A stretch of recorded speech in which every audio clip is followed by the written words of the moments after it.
Hi friends, welcome back to our channel అమ్మ చిట్కాలు. ఈరోజు వీడియోలో వేసవి కాలంలో పిల్లలకి వేడి చేయకుండా చూసుకునే రెసిపీని చూద్దాము. ఈ బేబీ ఫుడ్ పిల్లల బాడీని కూల్గా ఉంచడమే కాకుండా పిల్లలు డీహైడ్రేట్ కాకుండా చూసుకుంటుంది. జనరల్గా పిల్లలు సమ్మర్ సీజన్లో ఇంటేక్ అనేది తక్కువగా ఉంటుంది. డీహైడ్రేట్ కాకుండా పిల్లలకి ఫ్రూట్ జ్యూస్ ఇలాంటి రెసిపీస్ పెడుతూ ఉండాలి.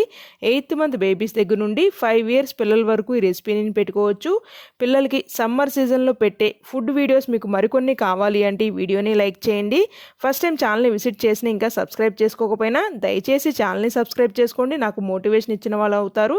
ఈ బేబీ ఫుడ్ కోసం 3 tablespoons పెసరపప్పుని శుభ్రంగా వాష్ చేసుకుని 20 minutes పాటు నానపెట్టుకోవాలి. 3 tablespoons సగ్గుబియ్యం కూడా వాష్ చేసుకుని 20 minutes పాటు నానపెట్టుకోవాలి. 20 minutes తర్వాత సగ్గుబియ్యం మెదిపి చూస్తే ఇలా మెత్తగా అయిపోవాలి. మరొక్కసారి సగ్గుబియ్యం పెసరపప్పుని వాష్ చేసుకుని గ్రైండ్ చేసుకోవడానికి అవసరమైనంత నీళ్ళను పోసుకుని ఫైన్గా గ్రైండ్ చేసుకోవాలి. మీరు పెసరపప్పు ప్లేస్లో రైస్నైనా తీసుకోవచ్చు. ఇలా ప్యూరీ లాగా గ్రైండ్ చేసుకున్నది ఒక గిన్నెలో వేసుకుని 400 ml వరకు వాటర్ని పోసుకుని మధ్య మధ్యలో తిప్పుకుంటూ కుక్ చేసుకోండి లో ఫ్లేమ్లోనే. ఈ రెసిపీ మీరు లంచ్ టైంలో చిన్నారులకి పెట్టొచ్చు. 6 to 7 minutes పాటు కుక్ చేసుకుంటే ఈ కన్సిస్టెన్సీలో ఉంటుంది. ఈ టైంలోనే మీరు తురిమిన బెల్లాన్ని కాస్త వేసుకుని బెల్లం కరిగే అంత వరకు కుక్ చేసుకుని స్టవ్ని ఆఫ్ చేసి చల్లారినాక మీ చిన్నారులకైతే పెట్టండి. ఈ వీడియో మీ అందరికి ఉపయోగపడుతుంది అని అయితే ఆశిస్తున్నాను. వీడియో నచ్చినట్లయితే please do like, share and subscribe.